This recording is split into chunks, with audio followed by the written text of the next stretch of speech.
essentially an intro to identity, which feels a little weird because I'm standing in front here at a conference all about identity, and every single one of us have probably involved in identity one way or another. However, there's sort of two things I want to try and get out of the next few hours, right? First of all, many of us are probably focused on some specific aspect of identity, and there's a whole lot of other things that we generally go out of our way to ignore or pretend isn't there, or we just don't have any focus on it. And so part of my goal here is for us to go through the overused 50,000 foot level, right? Have a look at all of the different aspects, what they do, how they work, what are some of the things we're going to talk about on those. And also to hopefully talk about some use cases that you might not specifically be aware of yourself, right? What other people are doing with these things. And so what that's going to give us is during the rest of the week, hopefully a little bit more context on some of the discussions that we have and some more questions. If everybody leaves here with more questions than you came in with, I would consider my job day to be done. Likewise, it's a workshop. It's not a talking head presentation. So absolutely, if you have questions at any time that we go through and I'm talking about something, if you've got a question, raise your hand and let's talk about the question. The response you're going to get is one of about 3 different responses, right? I might end up responding and saying, hold that thought because we're going to come back to that in 10 minutes or 20 minutes or whatever the case may be. That doesn't mean you're asking the wrong question. It simply means it's exactly the right question and you're just jumping the gun a little bit and we're going to get there in a little bit. So don't take that as being, don't ask the question. The second thing that I might say is, that's a really important thing. Let's talk about that, but let's put it towards the end.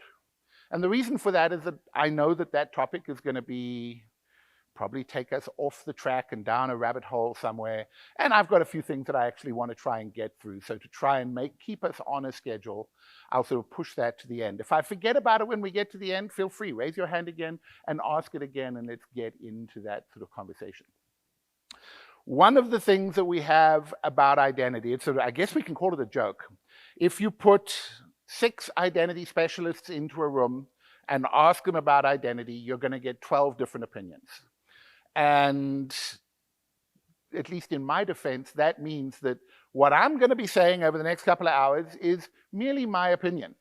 I'm sure every single one of us is going to disagree with me or question something at some point during the next couple of hours, and that's okay, right? It's about talking about them because, you know, it's really like the old joke of a bunch of blind men trying to work out what an elephant is. And the use cases that we have really do change the things that are important to us as we start looking at identity. So now I get to see, does my clicker work? How about we click?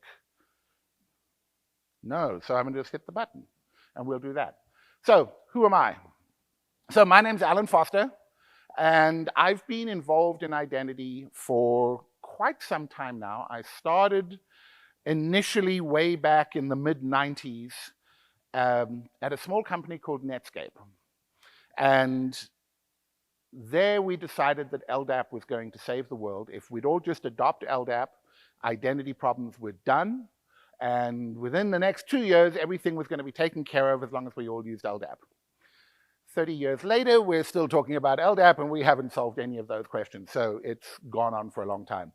After that, I ended up going through a long time inside of Sun, which was also playing with LDAP for a lot of the time. And then in about 2010, ended up being part of the founding team of ForgeRock.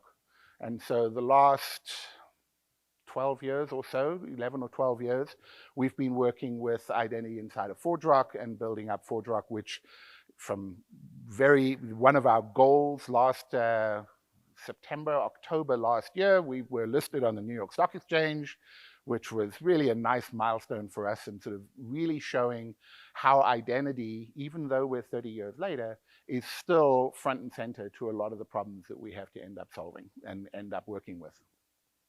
So I'm going to bring up this slide. Don't get up and run away with it.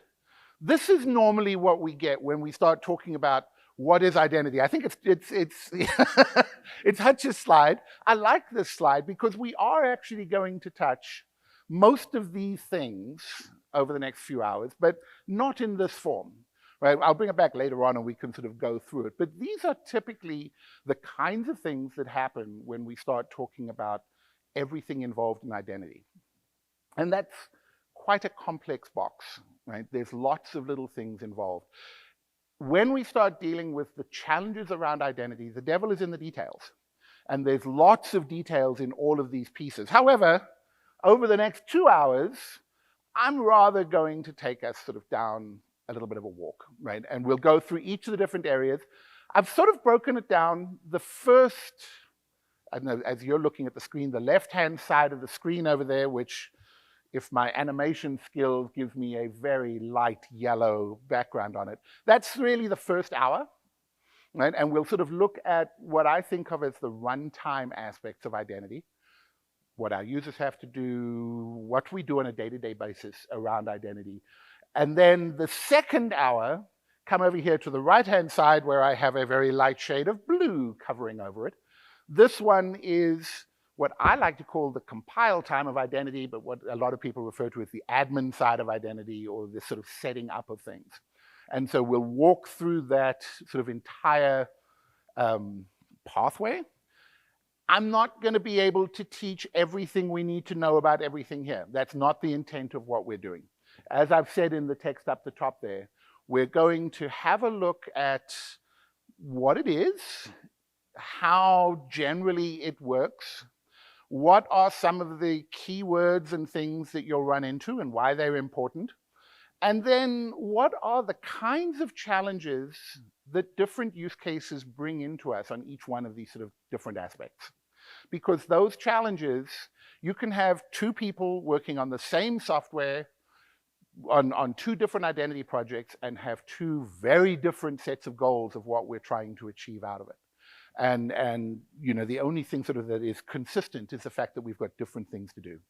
So that's roughly how we're going to break down the day. So we'll start now on the sort of the runtime aspects and have a look at the basic things that we run into on a day-to-day basis. And I figured I'd jump in at the deep end by looking at identity, right? What do we mean by identity? And I'm pretty sure as I looked around the room when people came in, I recognized a lot of faces. And this is one of those questions that you put 6 of us in a room and there's going to be 12 different answers because there's lots of different use cases we have in identity. But one of the things that I start sort of looking at it is to say, well, what is identity? But more importantly, why does it matter? Right? Because if we're not going to do anything with it, it doesn't actually, it's not really worthwhile unless we're actually going to do something with it. And we'll talk about why it matters and then look at the challenges. So one of my aspects of identity, traditionally, when we talk about identity, we're talking about people.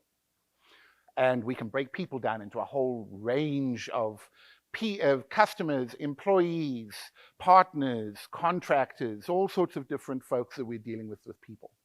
But identity is actually quite a lot more than that, right? There's devices. And as we start looking at them, and this is sort of one of those sort of trying to sort of push the boundary a little bit and open up our eyes. As we start looking at devices, devices have identities. We need to know which device it is and what it's dealing with. And a couple of interesting sort of stories about that. But also, aside from just people and devices, there's endpoints, services. So the simple fact that you're going to connect to your bank. I got caught, it wasn't at a bank, but I got caught a couple of weeks back. I got an email. And it was an email from Lowe's hardware store. And they had an ad in there for, I don't know, some kind of clearance items. And there was a whole bunch of stuff. And I looked and I said, wow, that's a really good deal. I need another power saw and drilling machine and stuff. And it was a $700 kit available for the low, low price of $99.99.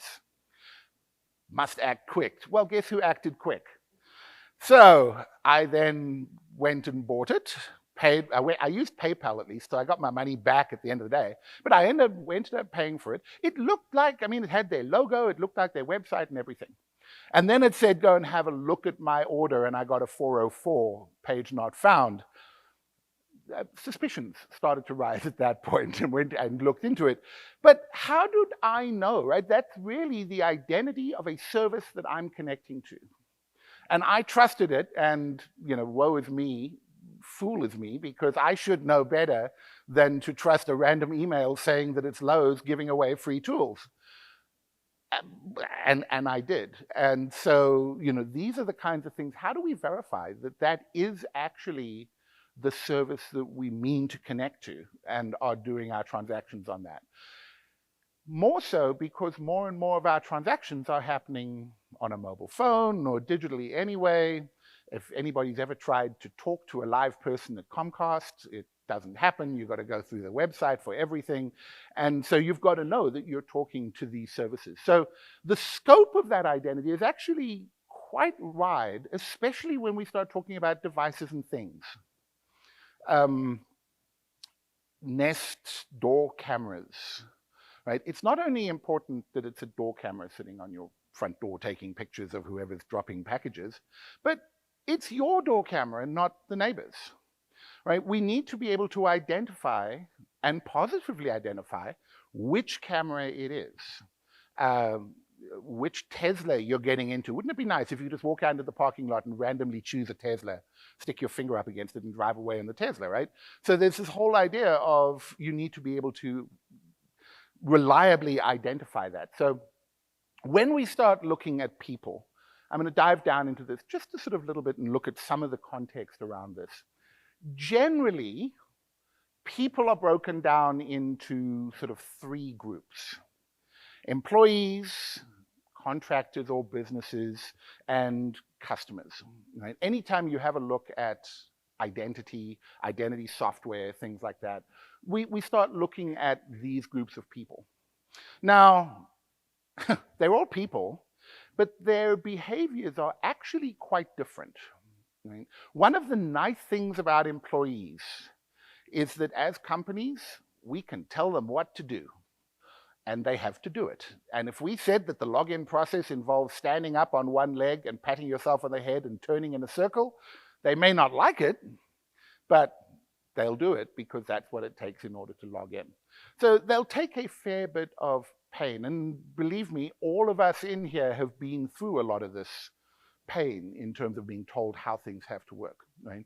So we get a lot of control over that. Contractors, well, they're kind of like employees. We sort of treat them a little more at arm's length. As we start looking at contractors, we begin to enter this problem of, well, I don't want to have to manage all of them. That's why I've got a contracting company that does it. So now it becomes business to business, right? And I'm going to come back to that one in a little bit. And then we've got customers. We know what those are. We're all those people. We're all customers, and customers are remarkably fickle. They don't like being told, I don't like being told what to do. I don't like being told, again, one of my personal stories, if I get a link to an article online and I click on the link and the first thing I get to is, please sign up and tell us about yourself. You know how many New York Times stories I've not read? Right? Because I don't want to go and sign up for an account just to read a story that I'm not even sure I care about. So customers, we have to sort of approach the whole identity problem differently. Right? They're there, they've got choice, they can go somewhere else, they don't want to be bothered with things, they've got their own way of doing things on their own equipment and all of those kinds of things. And so generally, customers became so special that we actually invented a whole separate part of identity management for them, right? And that's where CIAM came into it, or consumer identity management. That kind of worked, although, and as we'll see this week as we start going back with it, customers are looking a whole lot like employees now, or maybe employees are looking a whole lot like customers, right? Because your employees, I don't know if anybody noticed, but the last couple of years we had a little thing going on. And during that time, your employees was somebody sitting at home on an iPad, or if you were lucky, maybe at a Starbucks on an iPad, accessing services in the cloud that never even went through your data center. And kind of sort of, it's the same way that customers were acting. And so those two sort of areas are coming back together. We'll probably see a bunch of topics or various topics this week that are going to be talking about sort of how those come together. The consumers, and I'll come back to this a bit later on, consumers and customers have been getting much more complex over the last few years, and we'll have a look at why. But let's sort of put people on the side and let's talk a little bit about devices. I mean, we don't think much about devices because as sort of when we start playing with identity, we're really just concerned about somebody logging in and getting their account. But devices, and there's some really good work being done with devices, right? Just a couple of sort of interesting examples where identity is baked into the device. So I'm an Apple fan. I've been with Apple since, I don't know, way back in the early 80s somewhere. My first was an Apple II, not even the 2 Plus, the original Apple II. But I'm an Apple fan, which means I have an Apple Watch and I have my Apple laptop. And what's really cool about it is when I sit down in front of my laptop, it logs me in because my watch is nearby and it recognizes, oh, this must be Allan. Let's give him access to his laptop. I thought it was a gimmick, which it was. But boy, it's useful. It's really cool. I mean, the number of mornings that I go down to my desk and say, ooh, I forgot my watch. And now I have to actually go through the process of logging in. But think of the steps that we need to have in order to make that safe, secure, and work. You've got to make sure that you know which laptop is actually being logged into. You've got to know which watch it is and the identity associated with that watch, right? And bring all of these things together. Can it go wrong? Probably. I've learned not to lend my watch to my son. But there's, there's a bunch of interesting sort of things around that. But devices, as our homes are filling more and more with devices, be they Nest cameras or, I don't know, fridges that are on the internet. I don't know why, but we've got fridges and things like that. All of these devices need to be identified. The reason I'm sort of bringing this up is the next section we're going to go into, we're going to talk about authentication. And so the question that we end up looking at is, how do we determine that device? How do we identify them? Right? If airplanes need to be identified within the air traffic control system. Frankfurt Airport has a really cool thing. I kind of like the idea. Apparently they have fog or something around at the airport. So they've got these nice lights that the planes taxi down that are sequential. So the lights just light up in front of the airplane, and basically the pilot is told, follow the lights, and the lights take them into their parking spot. Great idea. You better make sure that when you're turning that particular light on, that you know that it's that light and not one that sort of go on over there. So we've got to ensure the identity. One of the sort of interesting ones is cars. I had a conversation with McLaren. Kind of cool. I was hoping they would give me a sampler, but that didn't happen. But we're talking to McLaren, and the comment that they had, I hadn't sort of thought about this. He said, we have relatively high net worth individuals driving our cars. We also have a pretty sophisticated network of things inside the cars. So, the driving computer thing talks to the brakes and talks to the alternator and the entertainment system and things like that. And their challenge was, we need to ensure that somebody can't just drive up next to the McLaren, or I guess the Tesla or whatever it is you're going through, and tell it to stop so that they can potentially kidnap or other bad things going on with folks like that. And I was sort of thinking about that. yeah, you need to know that the thing that is telling you to stop is actually something you trust, something that you can identify, and that you know what's actually saying that, right? We don't sort of normally think about that sort of when we talk end users. But all of these things are all part of our sort of identity space. And then, as I said earlier, there's services. I'm sure every single one of us, if we think back, we've been caught somewhere by connecting to a service that wasn't what we thought it was. But we've got our apps on our mobile phone that's connecting to our bank. Great, it connects to the bank. The internet always works, right? How does it find the bank? Well, it must use DNS. Nobody's ever spoofed DNS before, right? So somehow my app and the bank need to be able to identify each other and establish that level of trust. All of these things are part of sort of what we think of in terms of identity. Okay, some terms and some relationships that we're going to run into. I'm not going to run too much into these, but we love naming things. So you will hear business to employee, B2E. B2B is sort of an interesting one, because that's where we're sort of moving away from the idea of actually having a physical carbon-based life form, and we're connecting out to some other business, very often for delegation purposes, right? You run the business, you've got 1,000 contractors, keep them up to date in our identity system and we'll let them in the front door, right? And so those have their own challenges. Business to consumer, well, we were talking about CIAM a little minute ago, right? We've all run into this one. And another one that has some really interesting things associated with it, I'm sure there's at least one topic sometime during this week, is the issue of government to citizen. Many of the rules that we have in the first three are sort of looked at differently when you start dealing with government. And there's a lot of government projects around dealing with identity, whether it be in Canada, in Australia, we've got various ones in the US. So all of those are just sort of terms that we've sort of run into and are going to recognize. I thought I'd just put in some terms, just in general about identity, that you're going to see. Probably you know what they mean, right, and where they fit in. But these are sort of kinds of things. Profile is basically the information we have on somebody.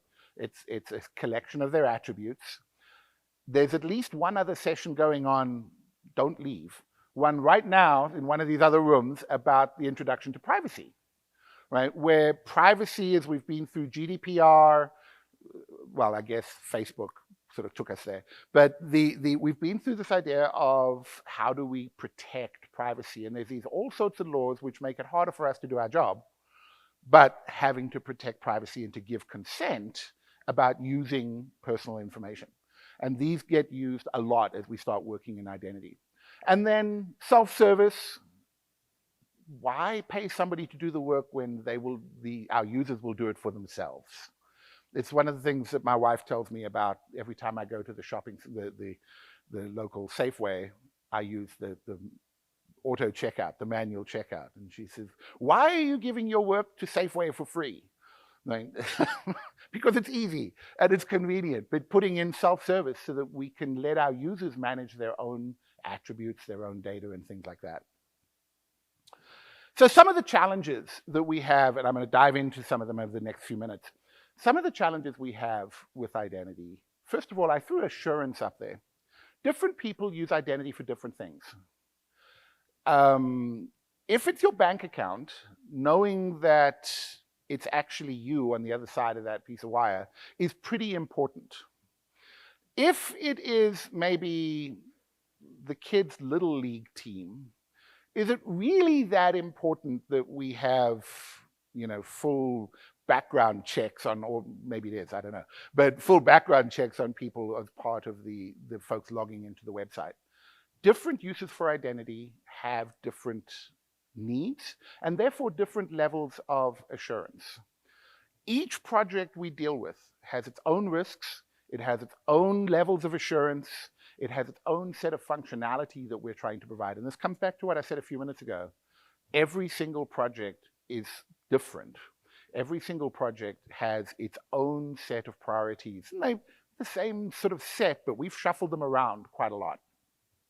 So that's sort of at the overview of identity. Where do you find out some more? And here's my plug for the week, right? You're at Identiverse, which means that look around you, every single one of the people around you enjoy talking about this. And if the people around you don't doing it, there's at least 2 or 3 dozen people in the room that enjoy talking about it. Buy them a beer and you won't get rid of them. They'll sit down and talk to you about identity for hours. I think that may be an EIC beer, I'm not sure. But I just took a snapshot of the top few names off of the speaker profile. You've got all of the speakers in your list. Everybody here is happy to sit down and talk, answer questions, talk about things, and no doubt probably have disagreements. But this is why we're here for the week. So that being said, let's dive into authentication, the first sort of part of the sort of challenge that we start looking at identity, right? What is authentication? How do we do it? And then where are the challenges? You'll see this slide a lot. It's called a filler slide.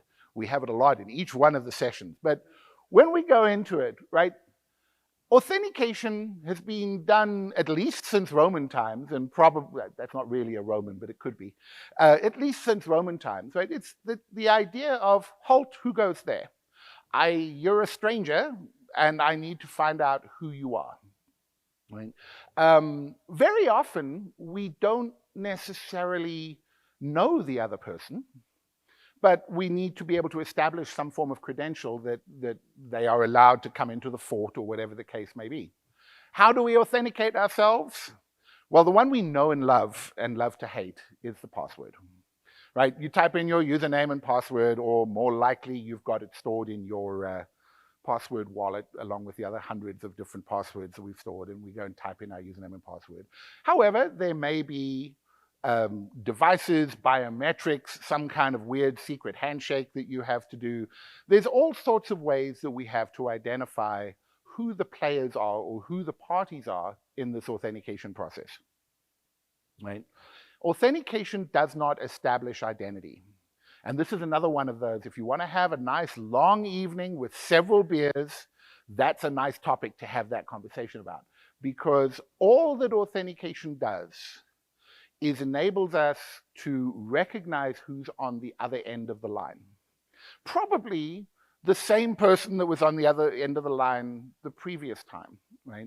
It doesn't actually prove that they're a US citizen or that they are a customer or anything else about them. It merely gives us a very low bandwidth mechanism, typing a few characters or some things like that, to establish that, yes, this is a party that I can build some level of trust with. And I say some level of trust because the level of trust that I have with my bank and my doctor is not the same as what I have with Lowe's. So that level of trust is sort of different between those. It really just ensures that the entity is the same entity that we spoke to last time. Okay, that's not hard. We've been doing usernames and passwords, as I said, since Roman times and apparently even in Star Wars. What's the big deal about it? Well, the big deal is, what if we get it wrong, right? There's sort of really 2 consequences of getting it wrong. Either somebody who needs to get access to something can't get access to it, my mom, because she types her password in wrong and now she can't get into her account, and I get the phone call that says, is someone hacking me? No, Mom, you forgot your password again, right? But not letting someone in, and it raises the friction. It means that they're not getting what they want to be able to do. And probably more dangerous is letting somebody else into my stuff, right? So we've got sort of 2 levels of sort of getting this wrong.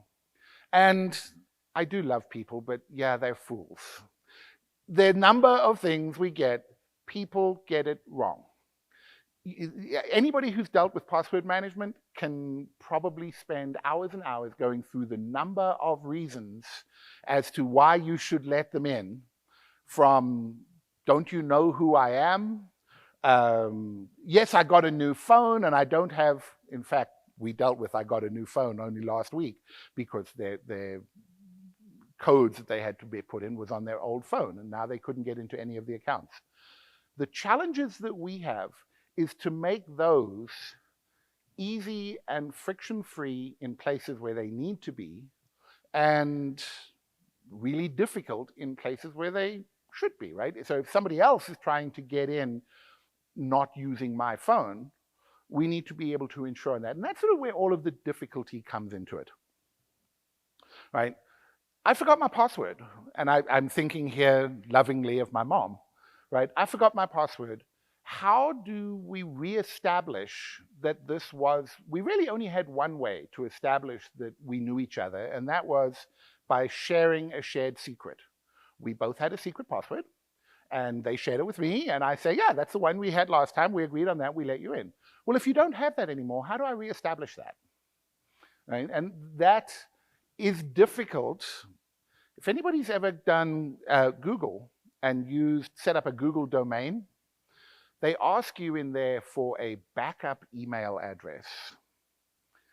Don't lose that email address, because if you lose that email address or access to that email address, you lose your domain. If you can't log in or you forget your password, they can't do anything about it. You lose everything that's there. How do I know this? I'll leave that for you to work out.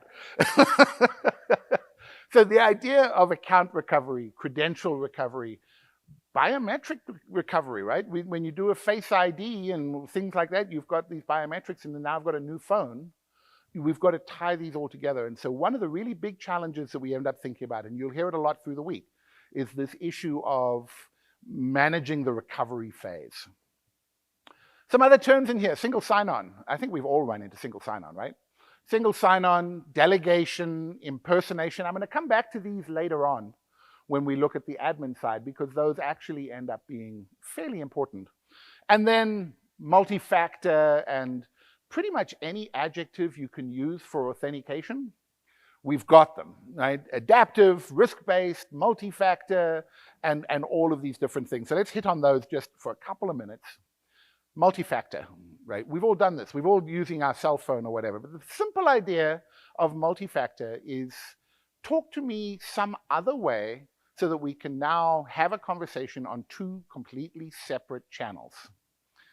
Not like Apple, who sends you that number on your phone to add your phone to the account. It's like, this is the same device that I'm trying to use, right? That's not really a second factor. It really should be a different mode. It should be a different channel. And think about how those are, right? One of my challenges with bank accounts is that we do text messages to get our magic code, which mostly work great, unless you're flying somewhere. We've got internet on the planes, that's really cool, but the text messages aren't there. And so now I can't log in because I can't get my text message. Those are the kinds of challenges sort of we should think about. And then I threw down, when we start talking about factors, right? One of the sort of pillars when we start talking about these, something you know, something you have, something you are. These are different kinds of factors.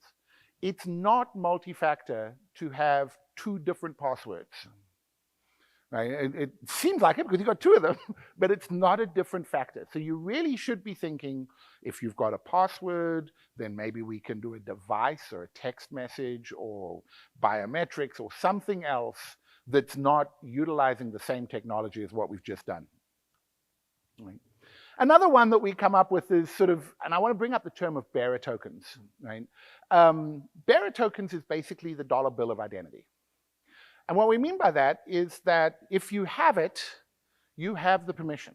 You get given a token, and as long as you can present that, you have it. And generally, we use this throughout identity for things like session management. The cookie is really nothing more than a bearer token because it's a token was sent down into the browser, right? The SMS code, if you have the code, honestly, how many people here have been on a phone call and gotten the SMS code and given it to the other person so they can log in? Nobody? Okay, I saw a couple of hands that went up, right? It's a bearer token.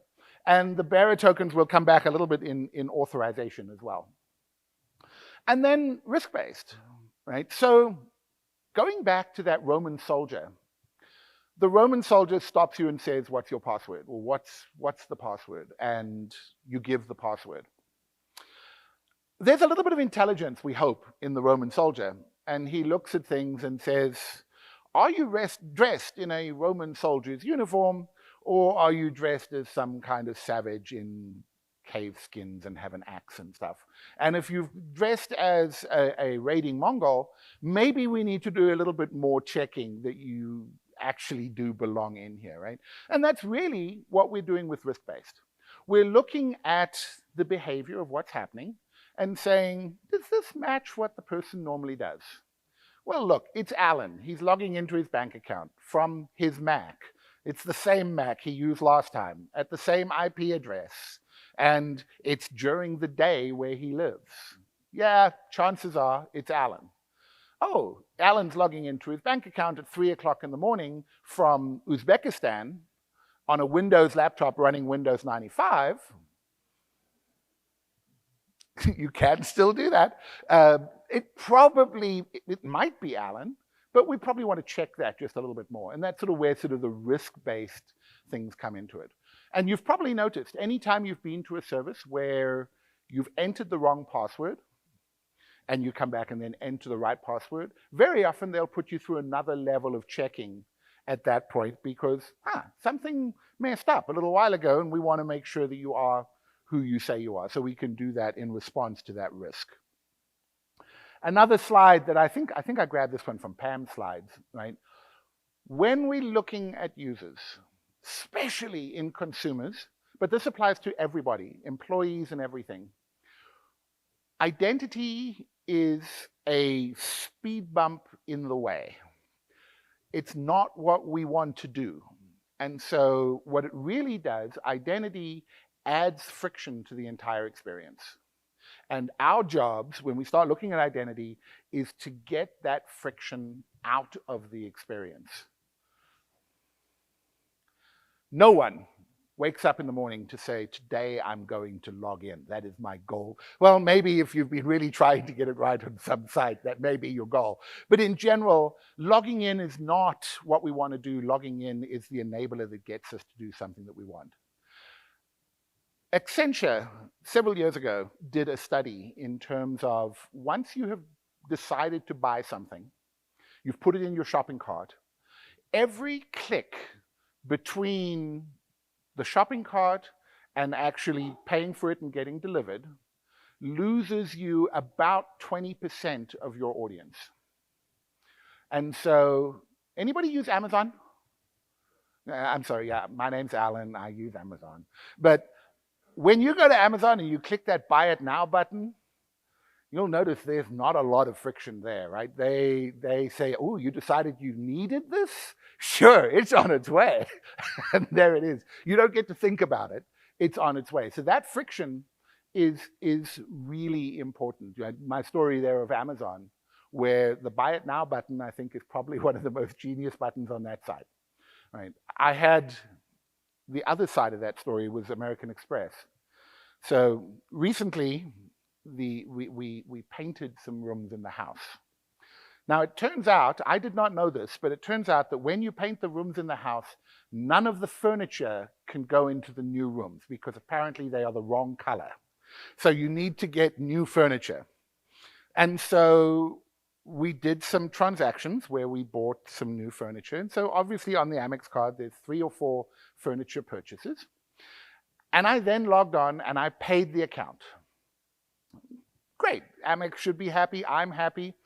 The next day we went and we ordered some new things for the bathroom. Account declined. And when I got home, I got an email saying, potential fraudulent use on your Amex card. And it's like, guys, have you looked at what I've been buying? It's all the same stuff. What ended up happening was that it didn't go on the Amex card. It went onto a Visa card because I couldn't get hold of anybody to actually get that done. Really, that's part of the risk-based, right? Making it easy. If I can't get through the process to get what I want done, I'm going to give up and go somewhere else. Really, when it comes down to that, in terms of authentication, our job is to get out of the way, right? Lots of complexity. Here's some of the topics that is going to happen throughout this week.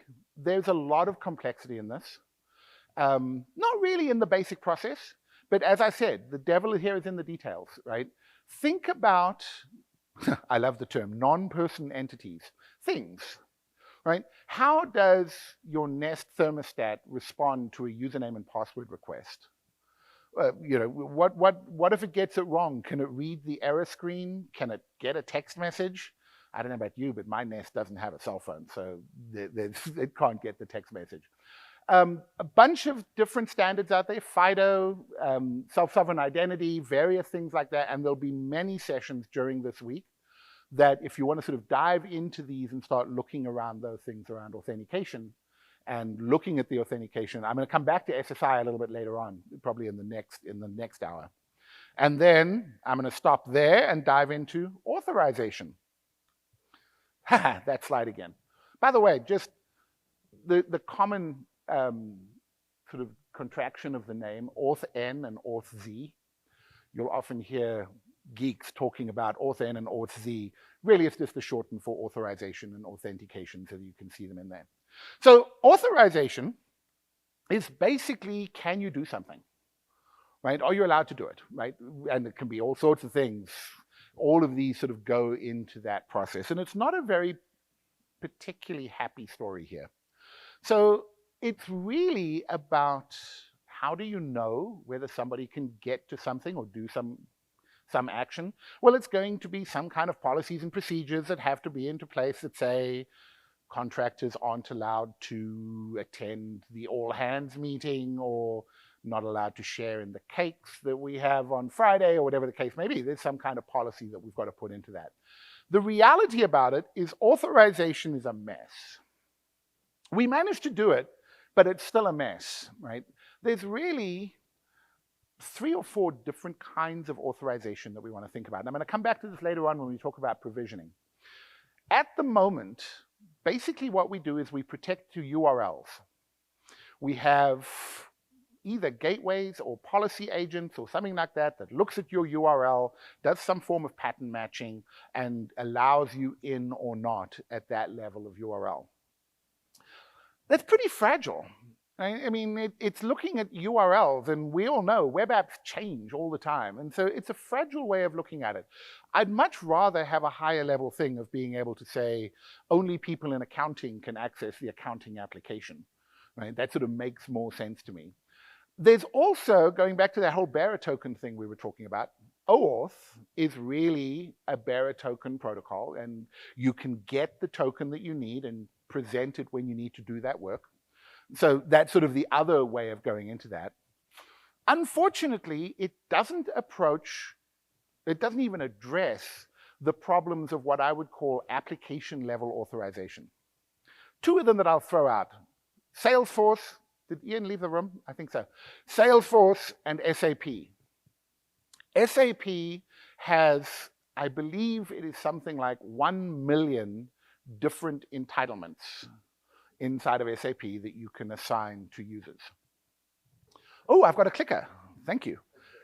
I'll give it a shot. Let's see. With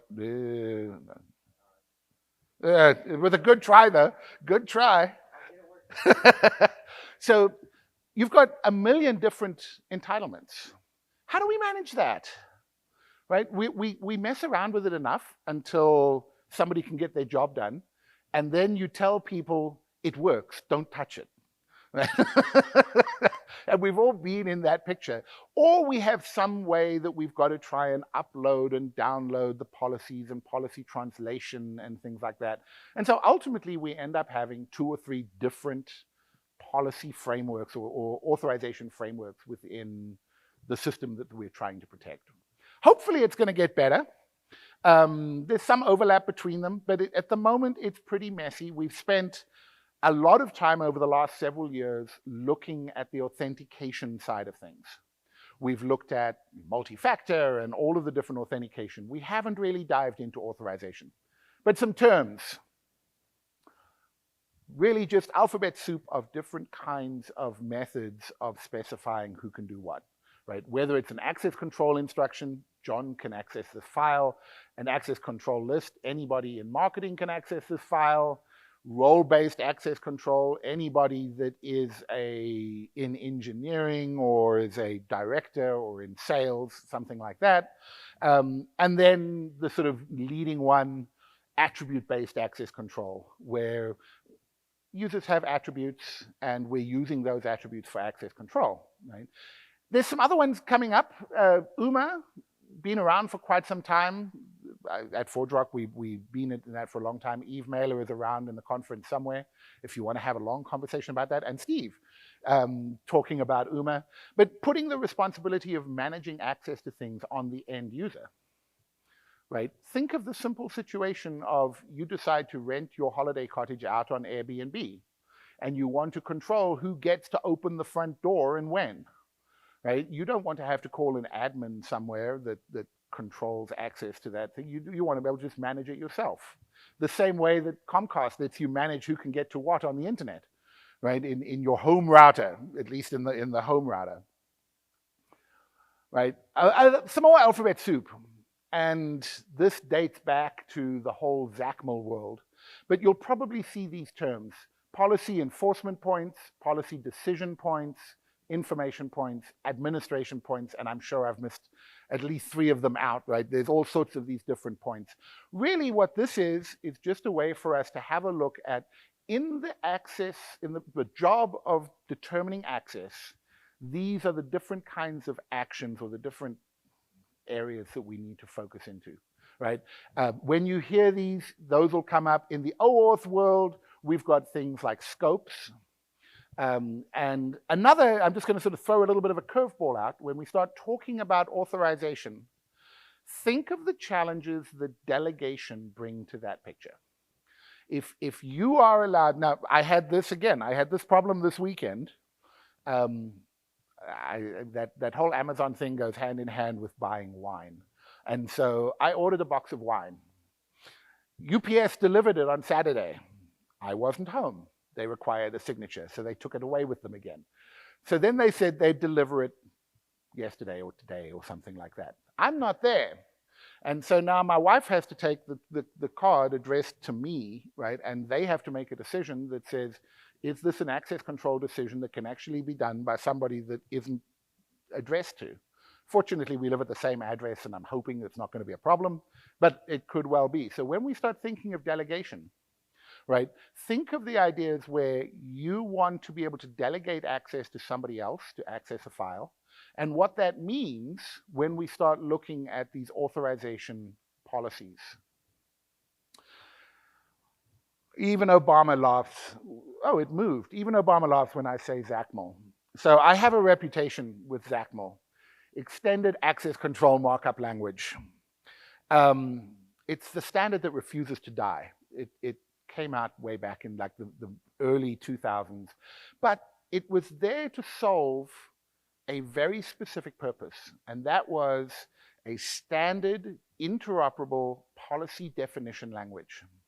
The idea behind it is, once I've defined my set of rules, wouldn't it be cool if I could give it to ForgeRock or to Okta or to Ping, and they could all take those rules and read them in and protect my environment regardless of who the vendor is?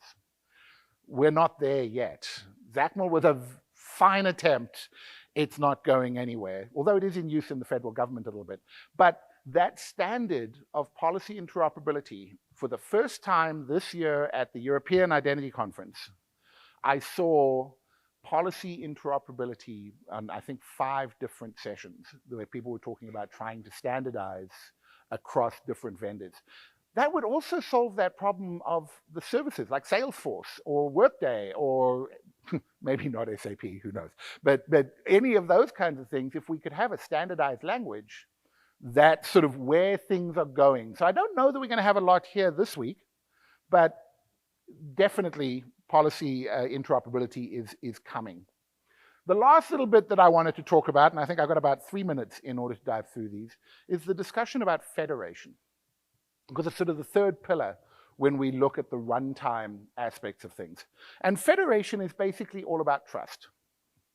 It's, are we willing to trust some other entity to do the authorization that, or the authentication, so that we don't have to.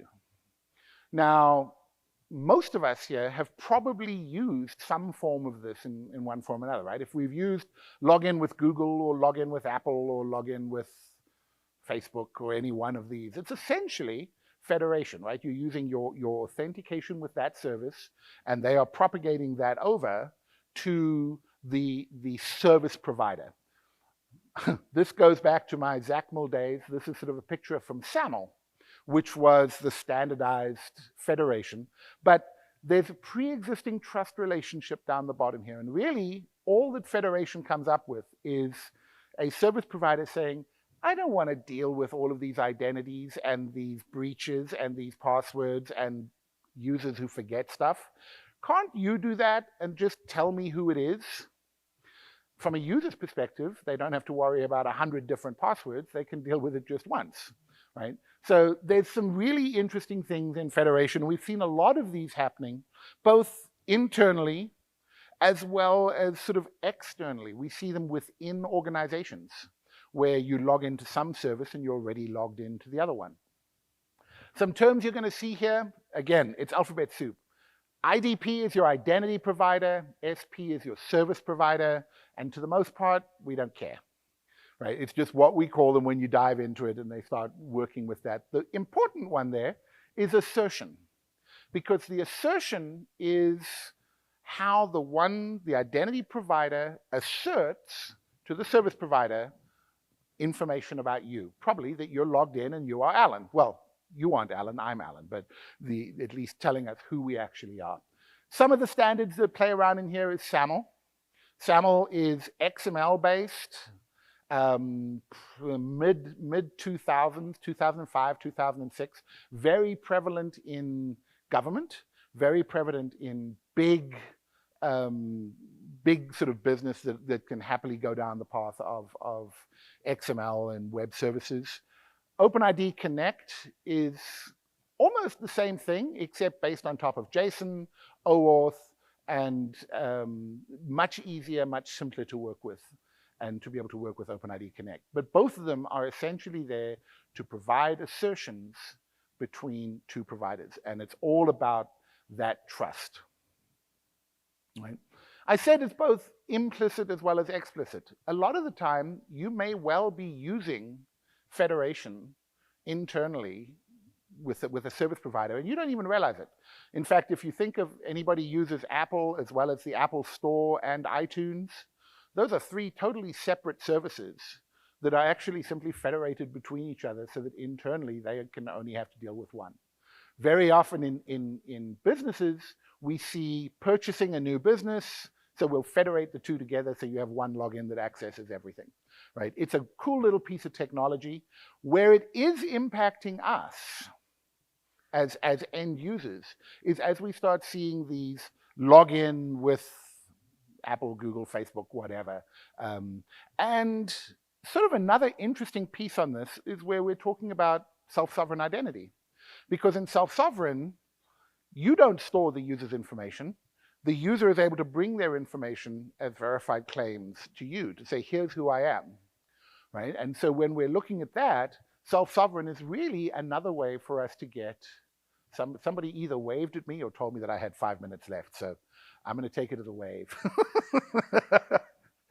Ultimately, it takes us up to log in with, your preference or your poison. Name your poison, could be Google, Apple, Facebook, whatever, and bringing those all together. And there's actually something worthwhile in terms of doing that. The thing that's worthwhile about it is that Google is really good, Microsoft is really good at watching and policing their authentications. If somebody tries to hack your account, Google knows about it in, I'm going to say seconds. It's very quick. Microsoft is exactly the same way. I'm sure there's a presentation about it this week where we're going into it. The IRS probably will realize your account was hacked maybe just before you get to file next year's return. So you've got 11 months in order to get there. So there's actually something worthwhile in utilizing authentication that happens a lot and frequently because you can see if there's any compromise. So I'm going to stop there because I got waved at and told I had my 5 minutes. We got some time for questions, and we're going to start this up again in about 10 minutes. I think we might even have coffee outside. Do we have coffee outside? Anybody? Yes? There's coffee outside. So definitely, if you want to, as I was going to put up here, this is your opportunity to escape. But we'll start up again in about 10 minutes, and we'll look at the other side of the coin, which is the admin side. So while we're getting ourselves together, several people have asked whether the slides will be available, and yes, they will. I don't know when. I give them to Andy, and then Andy does all sorts of magic with them and ultimately gives them to you. So, but they will all be available out of that. Okay, so we've got about another 50-odd minutes to dive through. For those of you that weren't here, and I'm looking out and I'm seeing most of us were here for the previous presentation. If you weren't, that's who I am and how to get hold of me and things like that. It's the same slide that we had earlier on. So what I want to do in this session, and we'll probably have a little bit of time for questions as we get to the end of this one, is to move away from the day-to-day running of identity, right? Logging in and authorization and things like that, and talk a little bit around the administration side of things, because that's where most of us spend our life, right, as we have to work with these things. And so there's a bunch of sort of interesting topics here that I want to dive into. First of all, let's talk about user repositories. This is somewhere where we can, same slide again, that's somewhere where we can spend a fair bit of time in talking about, really what we're talking about is a database, right? Where do we put the user information? And there's really two of them that are in the space. You're either going to be using some form of directory or you're going to be using some form of database, right? And arguably, I'll probably get into a heated battle of words with a directory specialist if I said that a directory is really nothing more than a database, but I'm not going to go down that path. But essentially, we get to store them in something where we can store the various attributes and the various information that we have about our identities. Right? However, there's sort of a bunch of interesting things happening sort of at the moment or around the idea of identity repositories. The first question is, well, do you actually need one? Conventional wisdom would say, absolutely, right? The data has to go somewhere, so we need to put it into a directory somewhere. And essentially, we've got a bunch of attributes. And when I say attributes, I mean your name, your address, your phone number, your email address, whatever it is, right? These are simply pieces of data about our identities. So we're storing those attributes somewhere. And traditionally, when we start looking at a directory or some sort of local storage, and I'm using the term local data management here. It may not be physically local. It may be on AWS or Google Cloud or something like that, but it's still under your control, right? All of the data inside of that you have to manage. The other approach to this is sort of the SSI approach. Why do I need to manage that data when someone I trust is already doing that and can just give it to me, right? So if I've already got I don't know, a high school graduation diploma, and I can simply hand that to a prospective employer and say, here it is, it's stamped by the high school, right? We can do a digital equivalent of that. It can be cryptographically signed and things like that. It's now up to the student to keep track of their graduation diploma, not me. And that's cheaper because I don't need to look after it. It's also less dangerous because the thing about user repositories is that's what hackers go after, because that's where the data is, right? It makes perfect sense. If you're going to go in and cause a breach and get lots of information, you're going to get them from the user repository. And so the security aspects and all of those kind of things inside of the repositories That's sort of where we spend an awful lot of time. So I said it could be an SQL database, it could be an LDAP directory, arguably Active Directory mostly is an LDAP directory, or at least it looks very similar. The other one you may see is this term called VCs, or verified credentials. Verified credentials is simply an attribute that some other service provider or some other provider is willing to assert. Kind of weird, it kind of maps looking a little bit like federation in here, but some other service provider is willing to assert that attribute for me, right? And it's done on a transaction basis. Now, we do this all the time. Anybody, with my youthful good looks, every time I go and buy beer or wine from the Safeway, they want to see my driver's license. And I think it's an evil plot to just see my driver's license. But my driver's license is really a verified credential, right? Because what I'm showing them is that, in my case, the state of Washington is verified that I am old enough to buy my case of wine, right? So these verified credentials are really just the digital equivalent of that kind of process, right? If I want to go into a liquor store, can I just show them and say, yes, I've got proof of being over 21 or over 18 or over whatever it is you've got to buy liquor with, and go in and get that. There's some other things about the user repository that are really scary. Things like GDPR. Anybody who hasn't run into GDPR, this is the data protection regulations out of Europe, the general data protection regulations. And essentially, this was the EU trying to fight against Facebook. And I'm going to pick on Facebook. It's not only Facebook, but we all love to pick on Facebook, so let's do that. It's really against them and saying that the power differential between the individual user and these big internet companies is too great, that we need to put a little bit of ethics, a little bit of good behavior and criteria around good behavior for them. And so that's really where the GDPR has come into it. GDPR has about 10 or 12 different areas that you need to be able to do, most of which, if we sat down at the table and worked out what are the good things to do if we're going to be looking after other people's data, we would probably write down most of those things. The reason that it's interesting and scary is that the European Union put in some teeth into the regulation. And so violations of the GDPR carry a potential fine of, I think it's 4% of your gross revenue, or $2 million, whichever is more, something like that. But the reality is that if you've got identity, you have this potential risk of, I don't know, $5 million. And the reason that that's there, the reason that that becomes scary, is that it actually raises data protection and identity kinds of questions to the level of the board of directors, right? Because any competent board of directors should be aware that they have a potential $5 million risk if somebody loses sort of loses a key to the identities. So GDPR, and there's other ones. California has one, Canada has one, Australia has one.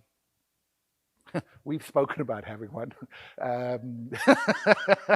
But there's various ones around the world that are all sort of roughly based on the same set of principles out of that. Another one that's in that is data residency. And what we mean by that is that certain countries think that digital data is actually a real thing, and therefore it has to live in their country. France comes to mind, but France basically says if you have information about French citizens, it needs to be stored in France. I don't know what that means on the internet. It's sort of an interesting challenge, but you have to deal with these problems where individual countries are saying that you have to have the data in Singapore, or it's got to be in France, or it's got to be in China, or wherever the case may be. And you've got all of those kinds of residencies. And ultimately, the repository is the honeypot for a breach, right? This is where all of the data is. And if it gets out, this is where sort of the danger comes in, right?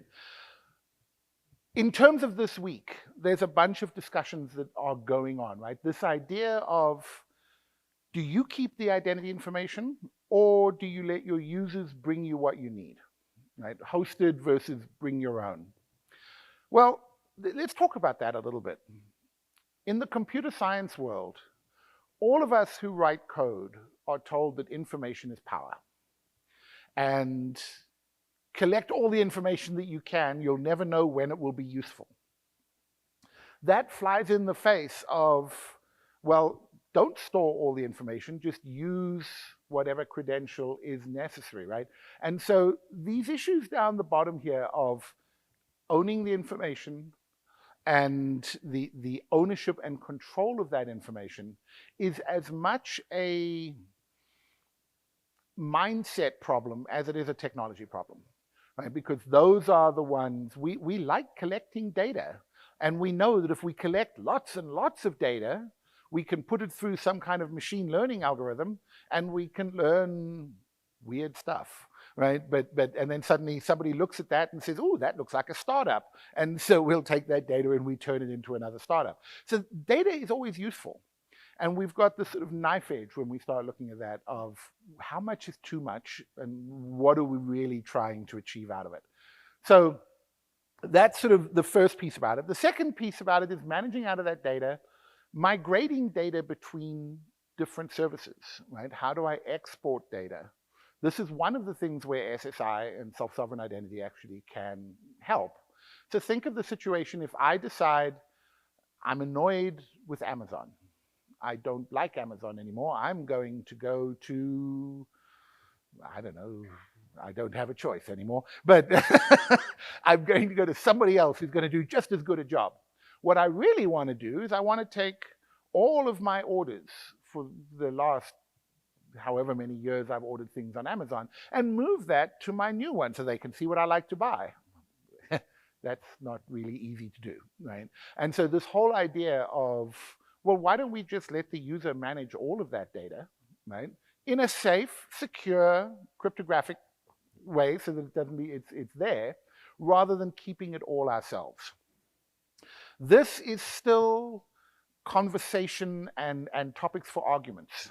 There is no best practice in terms of doing this, and every single one of us will have a different opinion on the right way to do this. And thus, again, I encourage sitting down at the table with a beer and everybody else around you and talking about these, because that's how we sort of bash these things out and actually talk about what we can do with them. Okay, so the next one I want to talk about is identity life cycles. Identity lifecycle management, right? And this is boring. It really is. It's essential, but it's boring, right? The problem is, when we manage identities, it turns out those identities want to do something. And in order to do something, we have to manage their accounts. And so there's this whole life cycle that goes on where we have to, and again, one of the words we've got, we have to provision their account, right? We've got to put them into the right systems that they need to have. We need to give them the right permissions to do what they need to get done. We've got to give them a way to authenticate and make sure that their password and stuff is there. We got to get them to change their password every so often. Apparently, in my case, it's always one day less than the number of days I log into the system. For that, I always get prompted to change my password. And then we have authorization.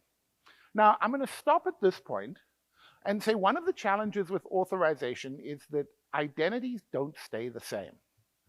They constantly change. And just because it was fine for you to have access to the system today, next week your boss tells you you need to do something else and you now need access to, I don't know, the East Coast sales data or Singapore sales data. We have to update the permissions. Not hard to do. We can go in and we can give them the new authorization and set up those permissions.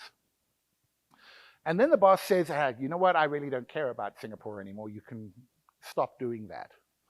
Well, one of the challenges we have with the identity lifecycle is it is driven by the squeaky wheel syndrome. People who complain, whine, make a noise, generally get answered, they get done. And so if you are sitting at your computer saying, I still don't have access to Salesforce, I need access to Salesforce, and you're phoning the help desk every 30 minutes. Probably before the end of the day, somebody is going to say, fine, here, you've got access to Salesforce. Get off my back, we're done. When your boss says, I no longer need to worry about the Singapore thing, you stop doing it. That's fine. Nobody is calling admins saying, hey, Allan doesn't need access to Singapore anymore. Allan doesn't need access to Singapore anymore.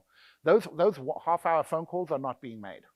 And so what ends up happening is I continue to have access to Singapore until potentially I leave the company, and if we're not doing it right, until long after I've left the company, right? Which I think I still have an Apple badge that opens one of the server rooms, and it's been quite a long time, right? So this process, it's not terribly exciting, but it is key to making sure that we can keep the identities what they need to do as jobs change, as access controls change, as projects change, and then ultimately as employees change and they get deprovisioned off the system, right? And they're leaving, they're going to a different company, we don't need them on there anymore. And so this whole process of managing the lifecycle turns out that it's relatively easy to deal with the things that have a high whine factor. I need access to Salesforce. I need access to whatever it is. We can solve those problems fairly easily. The ones that we don't do a good job with are the things, what I call janitorial work, right? Identities need to be maintained. It's like a relationship. You can't just put out your identities and then forget about them and go on and do the next thing. You have to work on them every day, because they change. And the only thing that is constant when we're managing this is that change. Not only till you've got access to everything you need, which is important, and that's the squeaky wheel part. That one's easy to solve, right? The bigger problem is the second one, only access to the things you need. Because there's no squeaky wheel there. Just because you've got access to that data and you don't need it, no one's really going to come up. And that's really what we call janitorial. There's sort of two ways that we can go into that, and we'll talk about them a little bit in the next section as well, right, when we go into that. But there's two ways we can sort of deal with this problem. None of us enjoy it. Access certification. And this is probably the bane of every manager's life. You get a spreadsheet, you get a list of employees, and you get to go down through the shared spreadsheet and verify, do all of my employees still need access to all of these services, systems that they've got access to? What happens, the first time you get it, you're extremely diligent and you do it. The next time you do it, you simply take a copy of the last one and send them that. And then every month or quarter or whatever it is that they send you the access certification form, you simply take the one you sent last time and send it back. Because if it ain't broke, don't fix it. Everybody's getting their job done. What we don't recognize here is that it's leaving vulnerabilities. And that's really what this whole lifecycle piece comes up with. So we got some of the terms in there. Provisioning, meaning creating accounts, putting users into systems so they can use them. Generally, it means creating new accounts, creating permissions, probably putting to groups, probably setting up some form of authentication process that they need to be able to deal with that. Access requests are, what do we do when the user is already provisioned and something changes? Well, the nice way to do this is the user can go in and say, I need access to SharePoint. I don't have access to SharePoint now. I need access to it. It's a request. We probably go through some workflow process, and then we give them access to it. Again, it's a squeaky wheel problem, so it's an easy one to solve, right? Self-service is another nice one here, right? Let the users do the work rather than having admins do the work. So delegate as much as possible off into self-service. And then this challenge of deprovisioning. Almost every major breach that has happened, pretty much every one that we've seen on, name your newspaper, right? InfoWorld or Computer Week or any one of those. Almost every single one of them has involved a failure in lifecycle management. Either accounts that have been left privileged without anybody using them, people that have left the company and still have active accounts inside of a service. Do they remember the Target breach? The Target was, what, 2014, 2015, somewhere back there. That one was caused, the first point of entry was caused by an access point for an air conditioning service system. Right, it was an account that was left on an air conditioning service system that was actually managed by a partner. It wasn't even managed by Target. Feel sad for them, but right, that's where it goes up. And it was a direct failure of this challenge of managing the whole life cycle of that identity. So when we start talking about the life cycle, one of the challenges is that it is really tempting to think of your identity ecosystem as nice and smooth and clean, and when John gets into the system, we put him into the system and everything is great from now until the end of eternity. That's not what happens. They decay.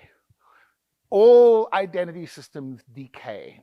And what happens is that almost all of the process of this lifecycle management has to do with responding to surprises. They go out and looking on the system and it's like, oh, here's a developer machine that has a new account created on it called test. Is that good? Is that, I didn't create it, but it's suddenly there. I'm sure Bob used to be in that directory, but he's not there anymore. Someone deleted Bob from the directory. Well, maybe Bob left the company. Maybe that was a good thing. Right? But there are things that impact our identity ecosystem that is outside of the scope of our lifecycle management. And so a lot of the management has to do with responding to these surprises and responding to these anomalies. Right? What happened? Why did it happen? Do we need to fix it? How do we fix it? Guaranteed, if we get a new account called test on our production server at the bank, I'm going to want to look into that because that shouldn't be there. If it's a new account called test on a staging developer machine, I'm probably less concerned about it, right? So these are the kinds of things we look at. Often there is a result of somebody needing to get something done, not following the full process and just doing it manually. Oh yeah, I went to a class once and they taught me how to use the Active Directory Manager tool on my desktop and I just added it in. Right? I needed a printer and IT wouldn't fix it, so I added it in. These are things that are sort of these anomalies and we end up dealing with that. It's all about discovery and discovering what these anomalies are and how we end up dealing with them. Right? Some other terms and things on that, right? Identity lifecycle management. There's several companies in the space that are dedicated in this. I mean, there's a whole bunch of ones around doing that. In terms of standards, the old standard, SPML, which was XML based, and that was the service provisioning markup language. If you like reading overly wordy XML, SPML is a great one to look at. Skim was, I don't know, it went through several different versions of it, but it is, again, the equivalent of the JSON and REST-based approach to being able to provision to services and to web services. And many of the folks here, many of the folks who were responsible for creating Skim are at the conference, right? So it was 2011, 2012, somewhere out there is where that piece came on. And the next sort of piece that I want to sort of dive into here is governance. It's very closely related to lifecycle management. And thus, even though I've made them two sections, they are really a super section, right? So governance covers lifecycle management. Governance is really, when it comes down to it, what are the rules, the policies, and the procedures that you're going to use to manage everything about your identities? Right? What are you going to do about password policies? What are you going to do about account expiration? When do you deprovision people? How are you going to handle things like account names? So at Apple, once you get given your account name, which ends up being your employee ID, that stays with you for life. If you leave the company and you rejoin 10 years later, you get the same number, right? Except you probably joined as a contractor, so now you are C115734. But it's the same number for life, right? They don't change that. Other ones, the IDs, right, we changed ours. At ForgeRock, we're all first name dot last name. But because I was there really early on, I'm just Allan. But yeah, this is really what governance is, right? It's putting together all of these rules, commonly called IGA, right? Identity, Governance, and Administration. And as you see, right up at the top there is our identity lifecycle. So that's absolutely part of it, right? Managing the life cycles. But along with this, and this is not fun, right? This is not cool techie stuff, but this is how we can ensure that all of the work we do in managing our identity systems, that we know what we're doing, right? We've sat down, we've put in together these policies, password management, how we're going to allow people to request access to things, what sort of certifications we're going to require, auditing and reporting. There's a phrase to get excited about, right? But it's really nice. You've got to be able to have, and you can track what's happening inside of the system. And so governance is this whole process, right, that defines the underlying policies. I call them password shenanigans because, as I say, I hate having to change my passwords. Everybody else use some password 1, some password 2, some password 3, and every time you have to change it, you've got to just add a new number on the end of them, right? Separation of duties, right? Some of these may actually be legal requirements, right? And so being able to specify that somebody who works in accounts payable also doesn't have access to the accounts receivable system. Would they be a bad person? I hope not. But if you've got access, we want to keep them separate, right? And so these kinds of things, it's not technology, but it means that we can use the technology to get us so that the system is well-defined and we know what's happening with it.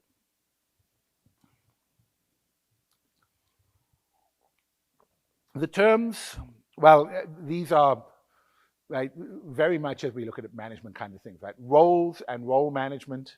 Somebody decided at one point that we can classify everybody to be the type of worker, and because I'm in this role, I'm obviously interchangeable with anybody else that has the same role as me. As it turns out, most of it is driven by exception, and we have the role and everything else I do. And so we sort of end up in those.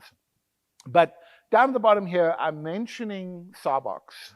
Sarbox was sort of something that was, when did it came? It came out in response to, was it the Enron thing? I think it was the Enron thing. So it was sort of like 2006 or 7, 5 or 6. But essentially, these are a set of laws we have to follow, Sarbox rules, around identity governance. And it's controlling things like everybody should, the principle of least privilege, right? You shouldn't have more privilege than you need in order to get your job done.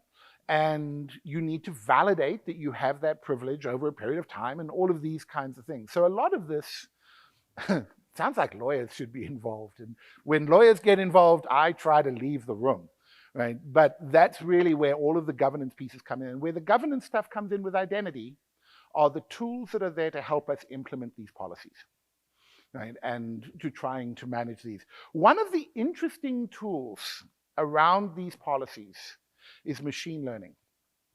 And again, I'm going to bring this one up because of the rest of the conference here. Machines are really good at doing the same thing over and over and over and over and over again, and recognizing when things change. As humans, we aren't, right? We get tired after the third time checking something. And so there's a bunch of interesting products out in the market, an interesting discussion around this idea of, can you use machine learning to help with your governance problems, right? Let's have a look and see who has more access than they. Let's face it, we've got an authorization system where we're making a decision every time for somebody to access something. And we have a privilege system where we have given them permission to see or to access certain data. We should be able to correlate these two things and to say they've got the permission to go here, but they've never done it, right? And that should be, now maybe it's still valid, But that should be a flag to us that says, do you really need this? So there's some really interesting, and I encourage you to sort of have a look at the machine learning kinds of efforts that are coming out in governance, and some really interesting stuff there. If you can't sleep at night, these are lovely reading material. Because they really will help you get back to sleep. GDPR from the European Union, PIPEDA is the privacy policy out of Canada, CCPA is out of California. All of these are around the kinds of things we need to have in identity governance. And then, of course, the final one I'm putting down the bottom there is know your customer in terms of banking. KYC, AML, KYC, anybody who's involved in anything doing financial services is there, right? And these are another set of policies. And if you think about it, that is defining what you need to know about your identities. So it impacts your life cycles, it impacts authentication, it impacts proofing, all of those kinds of things, and telling us what we need to do and how we need to do those. So I mentioned proofing. Got a couple more things I want to go into, one of them being privileged accounts. And, oh good, we're going to have a little bit of time for questions at the end of this as well. So privileged accounts, there's a whole sort of specialization in the market. It tends to be something that you focus directly on. But here's the fundamental problem that we have with privileged accounts. Admins, right? Admins have power. They have great power and great responsibility. But the problem that they have is that those are also dangerous accounts. Not because the admins are going to be dangerous. They're not. We trust them. They're good guys. But if their account gets compromised, for whatever reason, they were at the gym and the password fell out of the back pocket of their shorts or something, whatever it was, their account gets compromised. What you've now got is a compromised account that has awesome power. And that's a bad combination, right? So when we start looking at privileged account management, what we're trying to do is to work out how do we limit, or how can we let the admin do their job, but how do we limit the exposure to a case of compromise, right? If something is compromised. So one of the things we really want to avoid on this, and lots of systems have done this, you've got an admin account. It probably got a password called admin123 in it as well. But you've got an admin account, and anybody who needs to administer the system logs in with the admin account and does something. The problem with that is, first of all, you've got sharing of a password, which in general is bad. But more importantly, I don't know who made the change, right? Remember we said earlier that Bob was deleted from the directory? Well, it was probably somebody that logged in with the admin account, and I don't know who it was. So what I really want to do is I want my list of admins to log in with something that can be identified to them so that I can go back and say, why did you delete Bob? Oh, I'm sorry, my finger slipped or something. But at least we can track it down as to who did something and hopefully why they did that. The other piece that's really interesting with privileged access is that generally, admins don't need to have awesome power all of the time. Even Superman didn't wear his cape all of the time, right? He got rid of the cape and he wore the glasses and he was just a news reporter guy. So what we really want to get to is there a way that we can essentially have the admins request that privilege when they need it, be issued to them that we know that that admin is now using that privilege, do their job, and then say, I'm done. I don't need this power anymore. I can pack my cape away, right? And that's really the things that privileged access management is really looking at doing, right? There's lots of cool things that can happen in here because one of the challenges that we've got is that admin accounts, being all powerful, can sometimes change the logs about what happened, right? We don't want to allow that to happen. So, maybe tracking actually what was done and being able to take snapshots, and there's all sorts of really interesting things in the different products around the space. But ultimately, I think I'm supposed to wake up now. I didn't ask everybody to turn it off, and apparently Apparently, it's spam. Where was I? I was on the feed. Oh yes, the admins coming in there. We don't want them to delete the log files. We still need to be able to see what's happening with things. The final thing to think about when we start looking at this, admin accounts can be non-people. Non-people are not smart. Well, they may be really smart, but they're not smart, right? And so we can't send them a text message. We can't get them involved in a conversation. We can't ask them their mother's maiden name. So, right, when we start thinking about how we manage privileged accounts, think about the challenge of how you manage that where you've got one process accessing a server to get information, and that's a privileged access. It needs to happen. Heck, it may be running an audit. The audit needs to be able to read all of the information, which in itself is a privileged kind of operation. And so that's sort of another aspect that we need to be aware of and just think about when we start talking about privileged access. Right? Some terms out in that, a privileged account is really just one that has awesome power, right? Be able to do things typically that impact more than just that identity themselves. So you're typically able to access information from other identities or things across the system.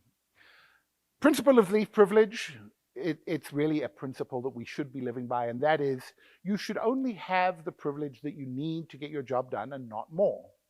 Right? If all you need is to run reports on the Western US, you don't need access to the global database. You can get it if you need it, but if you're not using it, right, don't, because it's not you that we're worried about. It's your account getting compromised. If your account is compromised, we want to limit what can be accessed out of that account, and that's really what comes out on privilege management. Couple of things, again, just sort of to think about down in here. Hiding of tracks.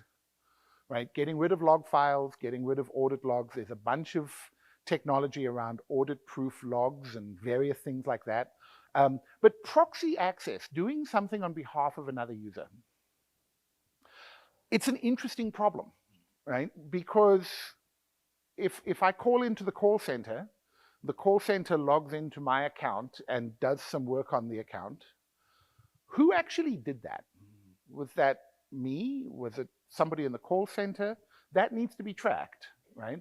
And so there's some really interesting challenges around sort of that proxy access side of things.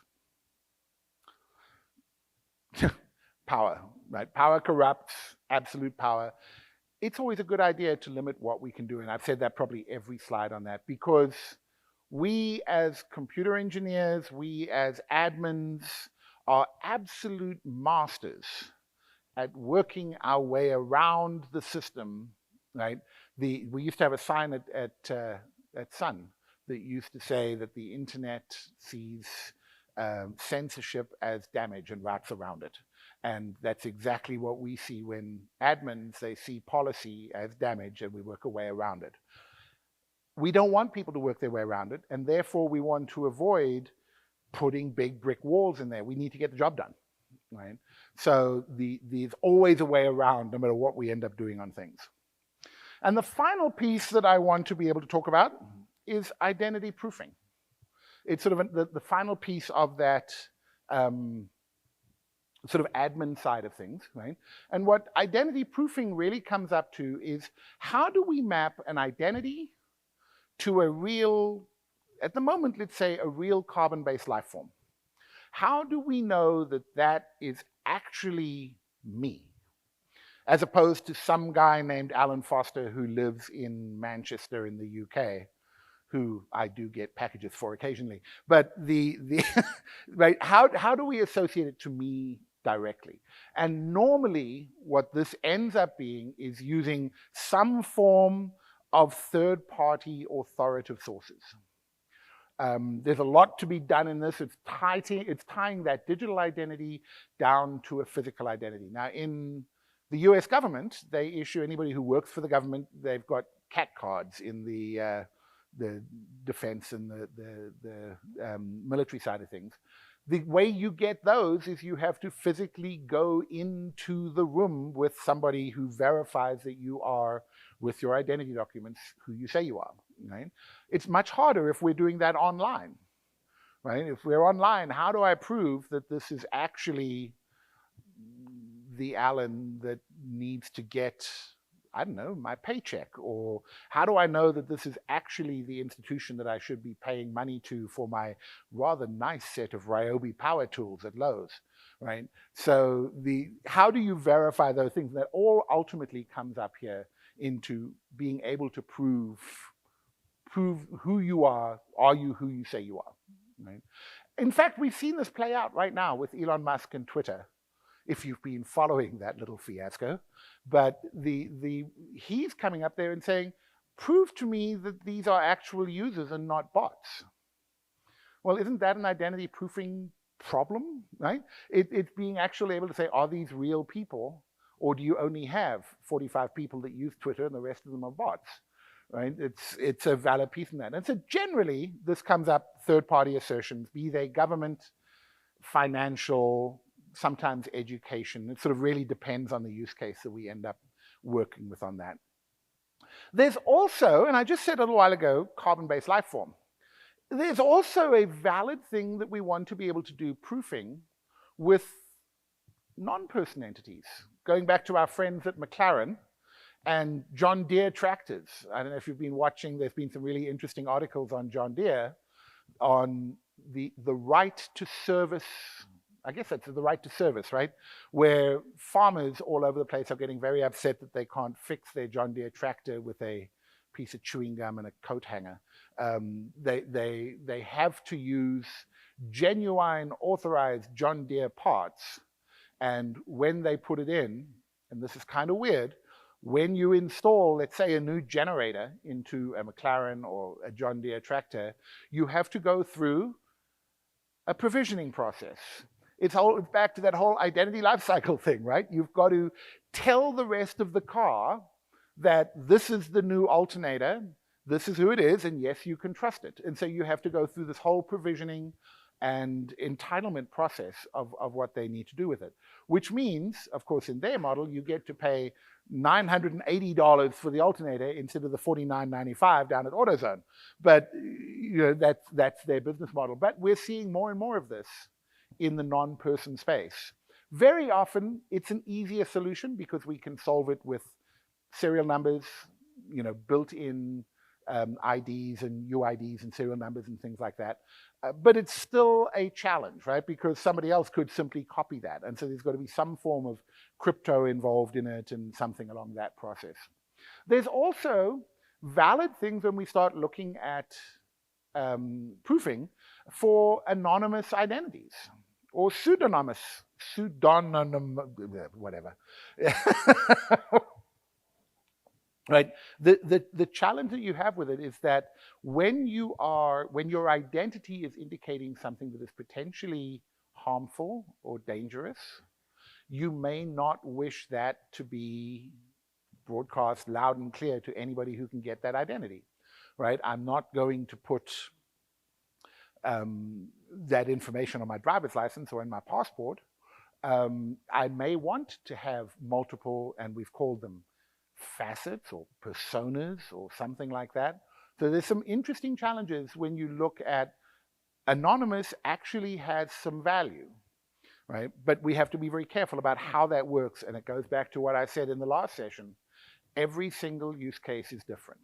What we're trying to get out of it, what are the priorities, what are the important pieces. One of the last things you've got with proofing is this whole issue of proof of life. When we try and do, anybody tried one of these digital proofing things where you have to hold your driver's license up to the camera? And so I actually did this process 6 months ago. I got my British citizenship, which was an interesting process in itself. But in order to get it, I got it on Zoom. So the way they verified me is that we did a Zoom call and I held my US passport and my face on the Zoom camera, and she validated that it was me, and that said, fine, we'll send it off to you on that whole process. The quality of photocopies. the quality of various things like this, so that how do you prove that the person, come on, we've all seen Tom Cruise doing the whole eye thing and the finger, the thumb thing on one of his movies, right? How do you actually prove that this is not a really good facsimile of that person, but it's really the person, right? And there's a lot of interesting technology happening there.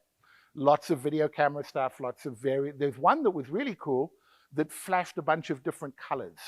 So you're looking at a camera and it flashes the colors at your face and then reads the colors so that it knows the order of the colors that it sent them in, and they random each time. There's some really interesting things with that.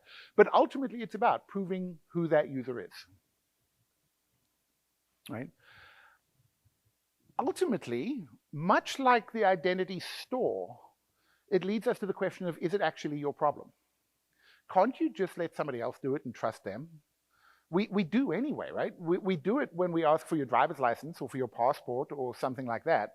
So couldn't we actually use some technology to let somebody else do the proof and simply trust that and utilize that? And there's some valid use cases to use it.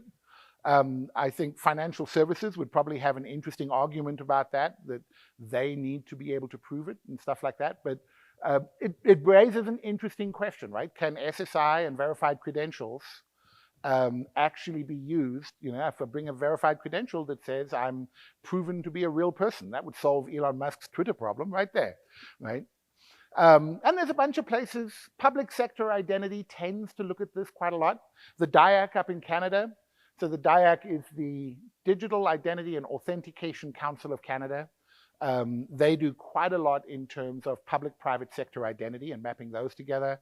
Similar things are happening down in New Zealand, in the UK, in various places like that, where they're asking the question, why can't government assert and prove your identity, right? And be able to use that for identity proofing. And so let's go back. Open all your books to page 15. We got this good old slide. So going back to this slide, and I really like this slide because it really does break down, and I'm sure if we worked at it, we could put a few more boxes into it, right? But it really does break down sort of the different lenses through which you can look at the different aspects we have of our identity. I think in the last 2 hours, we've skirted around and touched most of these things. Haven't gone into any depth on them, and I guarantee you we could probably spend 5 days from 8 in the morning until 7 at night going through each one of these. But there's a lot to identity. There's a lot of different facets, as you can see, all of these different kinds of things. This week, you've got a bunch of people who actually enjoy talking about this stuff. And so absolutely take advantage of them, talk to folks about it, generate that discussion, because this is the place to try and dive deeper into any one of them. And so at that point, I am, I believe, going to stop, and we are 22 minutes past. Where am I supposed to stop? 20 past? Anyone? Okay, we'll take it there. Anybody have any questions? Anything we've either done or haven't done in the last 2 hours? There's one right down there in the back.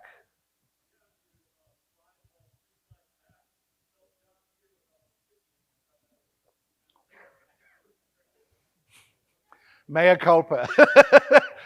No, not that John Deere, the other one. Yes.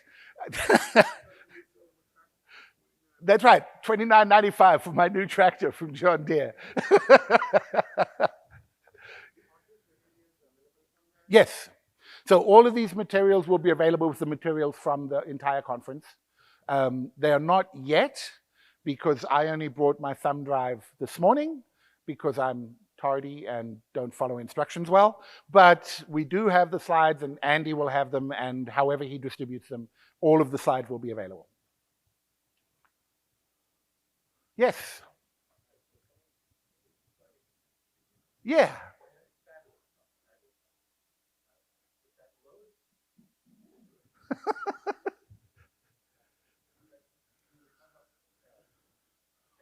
Mm-hmm.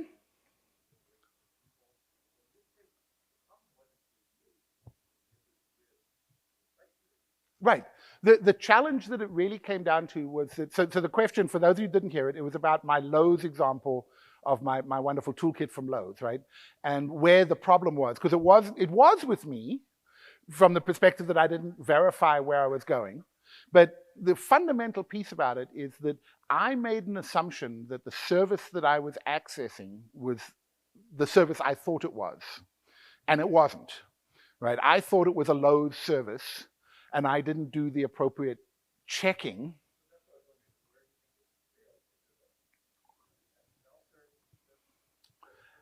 It probably failed fundamentally with me because it was 4 o'clock in the morning or something. But yeah, I didn't prove it, and I should have, although if I didn't, I know my mom wouldn't, right? So this is the problem of fishing and farming and all of these kind of pH things that are collecting those, right? It's hard. It's really hard, right? So, you know, would some form of verified DNS be a way around that? I don't know. There could be something fun in that side of it. You know, in this particular case, it wasn't because it was actually going. It wasn't going to the Lowe's website. It was going to like Lowe's clearance or something. But it was the Lowe's. Yeah, it wasn't the Lowe's URL. I don't know where that failed, but it definitely failed. Yeah. It's a service problem. Yeah. Absolutely. Absolutely. And it's an interesting question, right? It makes us sort of think about, okay, that's weird. Okay, so I think we're getting to about that time. One last thing I want to share with you was something that came across Twitter on Saturday or something like that. So I started off with the thank you, I'll be here all week, don't forget to tip your servers. And then, of course, Sun started tipping their servers. So you have to have been through the whole Sun thing. It tickled my fancy. So thank you all very much. Enjoy the rest of the show.